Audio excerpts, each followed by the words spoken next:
is up, my people? Welcome to Your Questions Answered Live about gaslighting at work. That was so fun last week. And I don't know we did it on a Thursday, and today it's a Wednesday. Look, I'm just getting started with these office hours. So I'm going to experiment with different days and see what works the best for everybody. Just know that I will settle on a consistent day once I get a better sense of who's in and who wants to be here and what time works best for everybody. So if there's a day that you prefer, it'd be good to know. Let me know. Either way, I'm super excited to be with you this week. And I wanted to address a certain category of questions when it comes to gaslighting. And the questions are along the lines of unintentional gaslighting.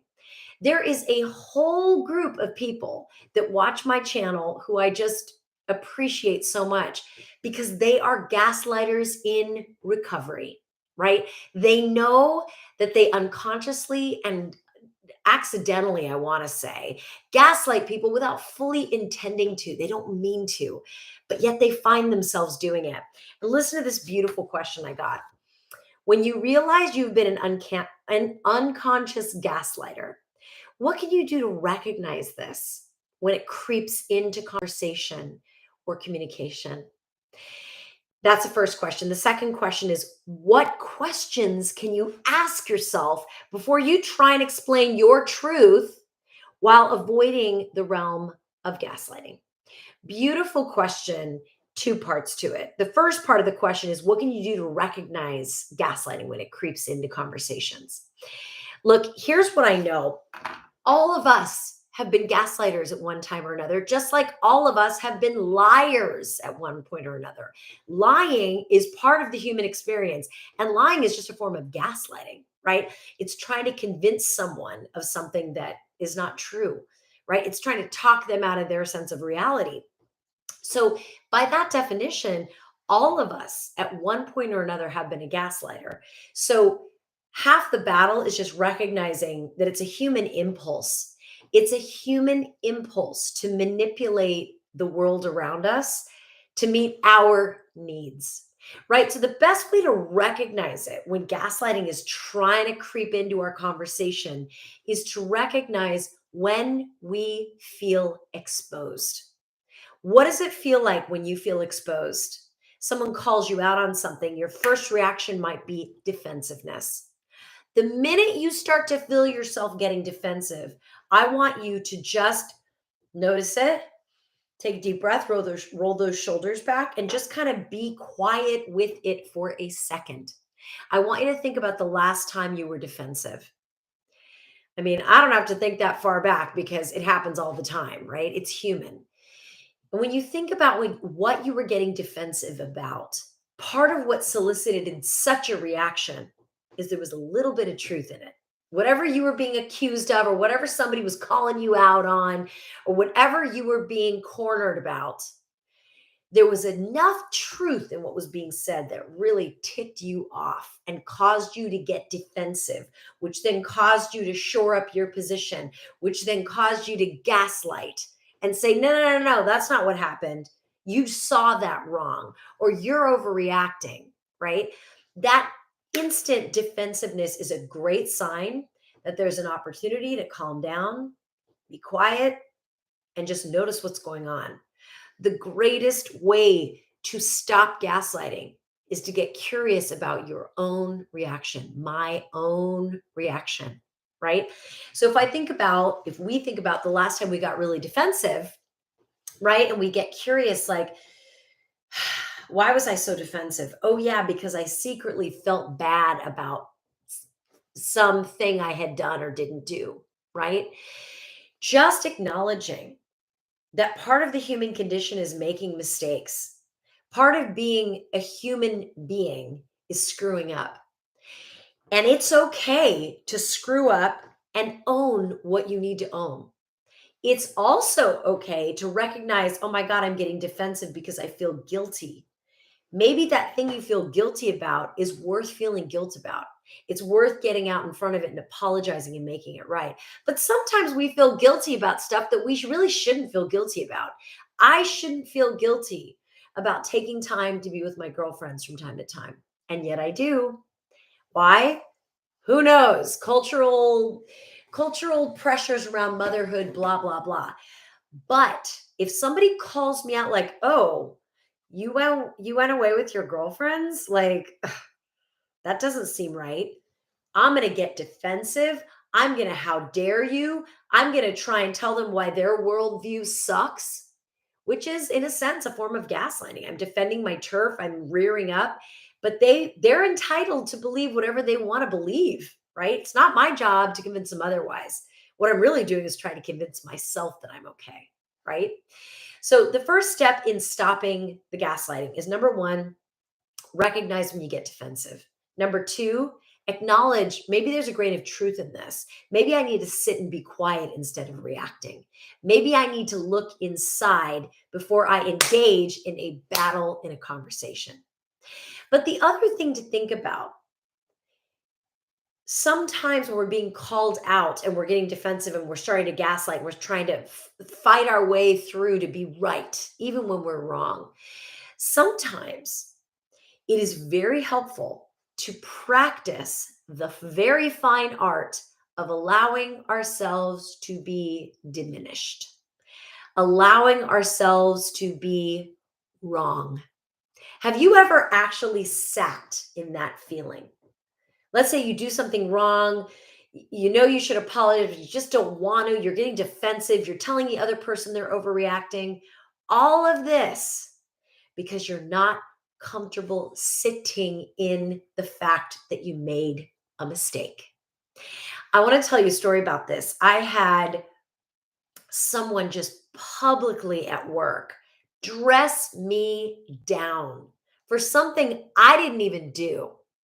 Didn't even do. It was like the most epic gaslighting thing because this guy was trying to convince me that I made a mistake and it wasn't even, I mean, I wasn't even in the room when the mistake was getting made. And there was all these important people watching. And in that moment, I felt myself getting very defensive. But the moment itself called for rapid action. Something went wrong and it needed to get fixed. Whose fault it was actually didn't matter in that moment. If the problem was going to get resolved, there was no time for me to be defensive. There was no time for me to defend myself. There was no time for me to call a timeout and expose the gaslighter. There was no time. The job needed to get done. And so in that moment, I was like, I'm just going to take it. I'm going to let myself be diminished. I'm going to let this guy tell me I'm wrong. And I'm just going to sit with that because we don't have time for anything else. And then I need to get busy fixing what needs to be fixed so we can move forward, so that the show can go on. Right. And it was fascinating to watch my mind. My mind was so worried about what everybody else thought. And I watched myself make the decision. Either I defend myself and stand up to the gaslighter who's barking at me, or I allow myself to be diminished temporarily, but I get the job done and it gets done right and it gets done with excellence. And in that moment, I had to make that decision. I was like, you know what? I got to sit in this and I got to get the trains back on track.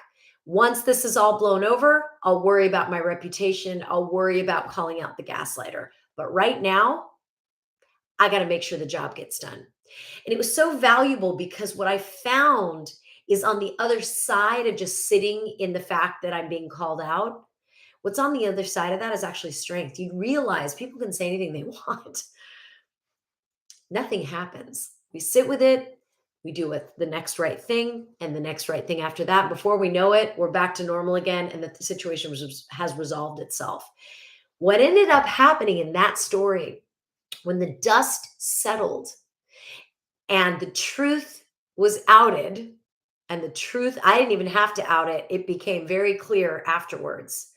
All of those executives came to me and said, that took a lot of patience and a lot of guts to take that dressing down for the sake of this larger event we were doing. Bravo.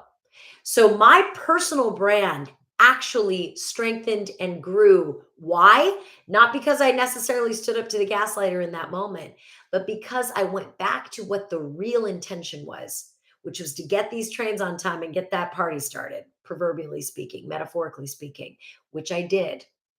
But that's the power of being in full possession of our feelings of defensiveness, right? If you're the gaslighter, be careful.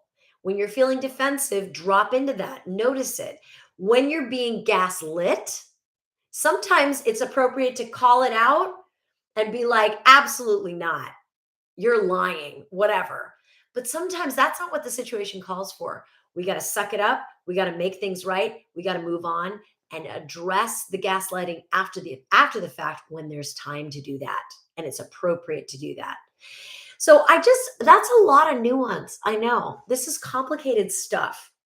And I want you to know that by studying defensiveness, by studying the dimensionality of what happens inside of a human being when they get defensive, you can learn a lot about yourself, about the person who's gaslighting you, about the person you're gaslighting. It is fascinating. So I want to offer in this week's office hours to answer that question. I want to offer that. Notice your penchant, your propensity for defensiveness. Be willing to ask yourself, why am I getting defensive here? Is there a grain of truth in this? And then one other question I'd love for you to ask yourself when you're poised to gaslight someone else, which is what we were originally talking about. Instead of getting your needs met and speaking your truth and spraying your beliefs all over everybody, find a way to validate someone else's truth. Before you start gaslighting, defending, sandbagging, whatever the hell, right? Really stop. Have I allowed the other person to speak their truth fully? And do they feel understood? Even if you disagree with them, you can disagree with someone and still really, really make them feel safe to express what they feel, right? If you're the gaslighter, that's a great way to stop yourself. Instead of saying, what's my truth? How do I speak my truth into this dynamic? Ask yourself instead, what's their truth? How might I fully understand it? And only when they feel heard do I then present my truth, right? Respecting both truths can be valid in that moment. Both sets of feelings can be acknowledged in that moment.